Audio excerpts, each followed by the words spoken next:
Ukraine का जो हश्र हुआ वही फिनलैंड का भी हो सकता है। वजह वही नाटो में शामिल होने का मुद्दा है। फिनलैंड रूस की चेतावनी के बावजूद नाटो में शामिल होने पर अड़ा है। फिनलैंड में एक तरफ नाटो में शामिल होने की औपचारिकताओं पर काम हो रहा है, तो दूसरी तरफ भयंकर युद्ध का सामना करने की रणनीति भी तैयार हो रही है।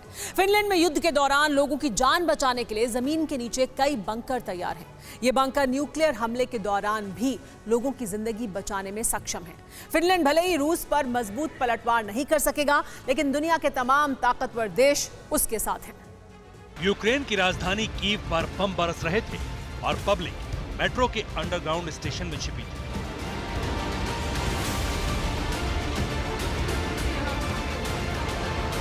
रूस के ताबड़तोड़ अटैक के साथ जमीन के भीतर मौजूद मेट्रो की सुरंग हजारों यूक्रेनी नागरिकों की जिंदगी बचाने वाला सेफ जोन बना।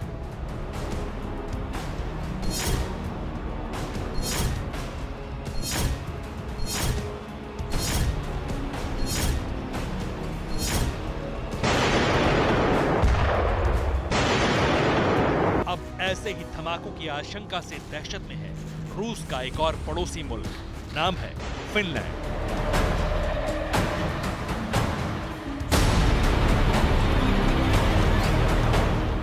फिनलैंड में बरसों पहले युद्ध के दौरान लोगों की जिंदगी को बचाने का जो मिशन शुरू हुआ था, वो अब कंप्लीट हो चुका है। जमीन के भीतर अभेद्य बंकर, ये तस्वीरें उसी मिशन की हैं। जमीन के भीतर एक चमचमाता हुआ छोटा सा शहर तैयार हो चुका है। बच्चों के खेलने के लिए झूले, प्लेग्राउंड, कार पार्किंग और महीनों तक सुरंग में रहने का हर जरूरी सामान और उसका भरपूर स्टॉक।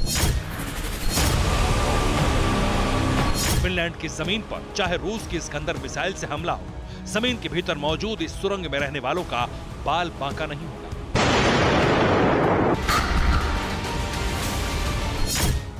फिनलैंड में सुरंग तैयार, सहेगा रूस का हर प्रहार।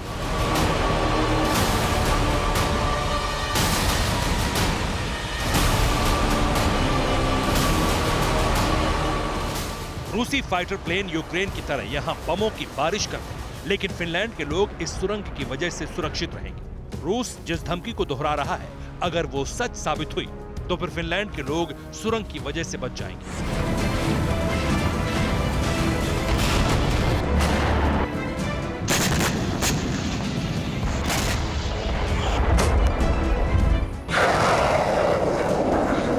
जमीन के भीतर मौजूद फिनलैंड की ये सुरंग एक मजबूत बंकर है। बंकर न्यूक्लियर अटैक प्रूफ बनाया गया है। परमाणु बम से होने वाले विध्वंसक धमाके भी इस सुरंग को भेद नहीं पाएंगे।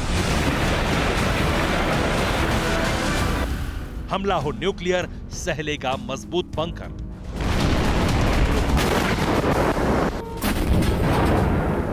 शायद ये इत्तेफाक है कि फिनलैंड का ये बंकर उस वक्त पूरी तरह तैयार हुआ जब फिनलैंड पर युद्ध का खतरा सबसे ज्यादा है।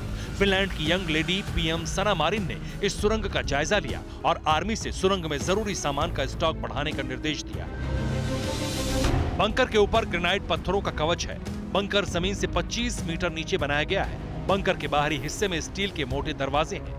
हेलसिंकी में करीब 500 बंकर बनाए गए हैं। बंकर में 63,000 लोगों के छिपने की जगह है। हजारों लोगों के लिए 3 हफ्ते का पानी स्टोर है।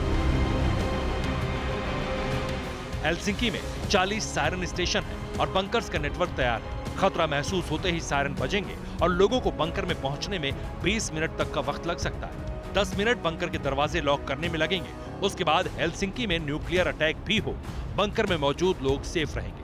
फिनलैंड में ऐसी तैयारी जरूरी भी है, क्योंकि रूस में ब्रिटेन के पूर्व राजदूत का दावा है कि फिनलैंड को सबक सिखाने के लिए पुतिन बाल्टिक इलाके में अपनी परमाणु सेना को और ज्यादा मजबूत कर सकते हैं।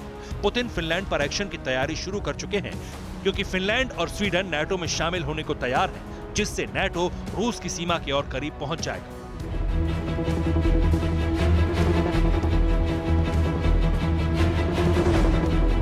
यूक्रेन को नाटो में शामिल होने से रोकने के लिए रूस ने किस कदर हथियारों का इस्तेमाल किया, ये दुनिया देख रही है। अब फिनलैंड नाटो में जाकर रूस के पूरे मिशन को एक झटके में नाकाम करना चाहता है। हालांकि फिनलैंड को फिलहाल कई देशों का समर्थन हासिल है, जिनमें सबसे बड़ा नाम है अमेरिका का। फ्रांस भी फिनलैंड के सपोर्ट में है। जर्मनी भी फिनलैंड को नाटो सदस्य बनने के पक्ष में। ब्रिटेन भी समर्थन दे रहा है।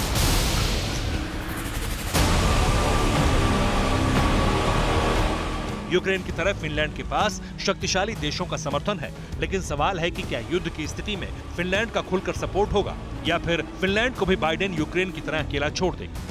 अगर फिनलैंड में यूक्रेन पॉलिसी लागू नहीं होती तो सीधे तौर पर फिनलैंड तीसरे विश्व युद्ध का सेंटर बन सकता है, क्योंकि यहाँ रूस के खिलाफ नाटो की सेना लड़ेगी। फिलहाल रूस ने फिनलैंड को गैस सप्लाई रोकने का फैसला किया है।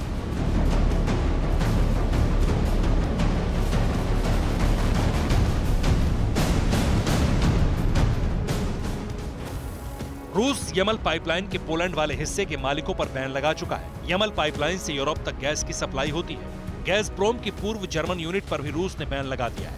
रूस ने गैस का भुगतान रूबल में ही करने की शर्त रख दी।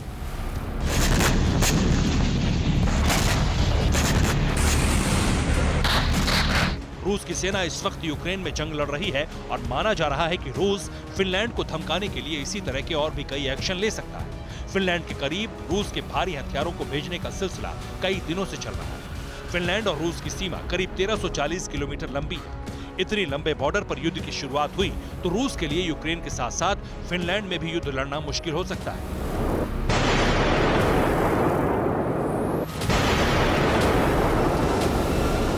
रूस कुछ भी करे, लेकिन फिनलैंड में युद्ध का सामना करने की रणनीति तैयार हो चुकी है। फिनलैंड अगर रूस की धमकियों के बावजूद नाटो में जाने पर अड़ा है तो यकीनन फिनलैंड को अमेरिका, फ्रांस और जर्मनी जैसे देशों से सुरक्षा का भरोसा मिला है। Bureau report, TV9 Bharatvarsh. परवाह देश की, सोमवार से शुक्रवार रात 10 बजे TV9 भारतवर्ष पर।